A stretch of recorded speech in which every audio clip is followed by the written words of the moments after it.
Try, adapt, learn. In this video, we will try to remove the water pump and fuel tank on our Ford 9N tractor project.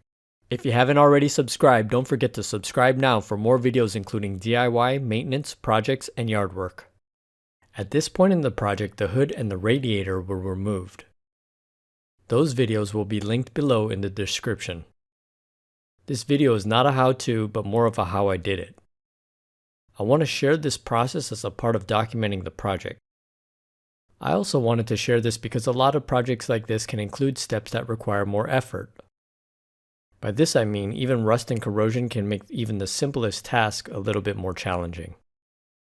Also consider that in this video includes steps that may not be recommended but were done knowing that I would replace the water pump and fuel tank. The fan was the first part to be removed. It took a little bit of effort to initially break the fasteners free. This is due to paint, corrosion, and location of the fasteners. Once each fastener was free, it wasn't too hard to remove them. When all 4 fasteners were removed, the fan luckily was removed easily off the pulley.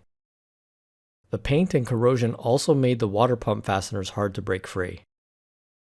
A wood chisel and pick tool were used to help scrape some of the paint and corrosion away. A socket on a breaker bar was then used to help free the fasteners. The fan belt was then removed to help gain more access and also free the tension on the water pump pulley. Again, a breaker bar was used with a socket to help free the fastener. A wrench was used to help remove the fastener on the top facing the rear between the water pump and the engine head. A breaker bar and socket were again used to remove the last fastener at the bottom of the water pump.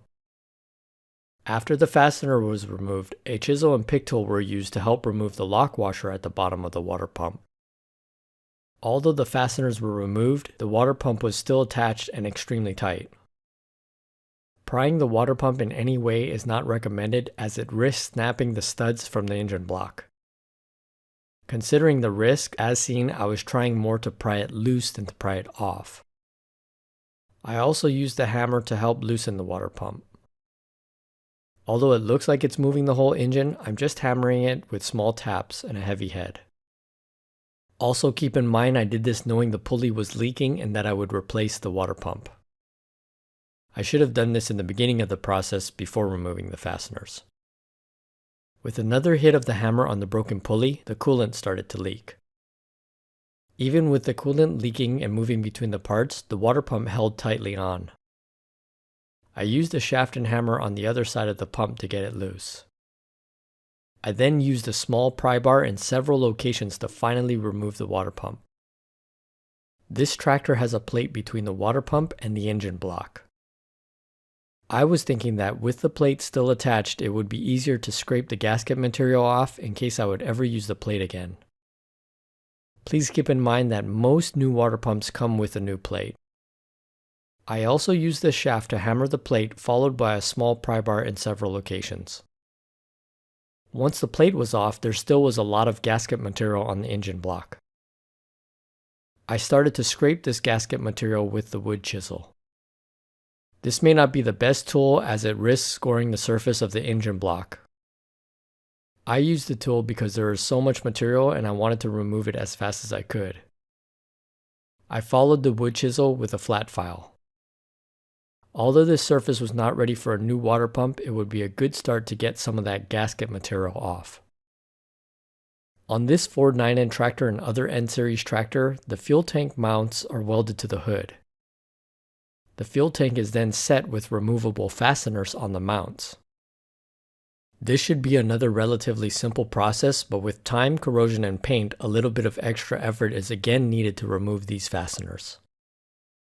Since the nut could not be removed from the thread, a reciprocating saw was used to cut the hardware free.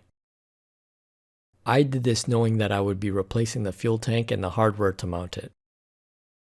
Fortunately, the remaining fasteners came off with hand tools and no saw.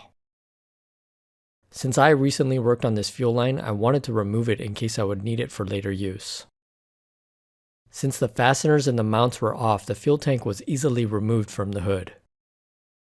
With the fan and water pump removed, along with the radiator and fuel tank, there is now more access as we continue to work on this tractor project in future videos.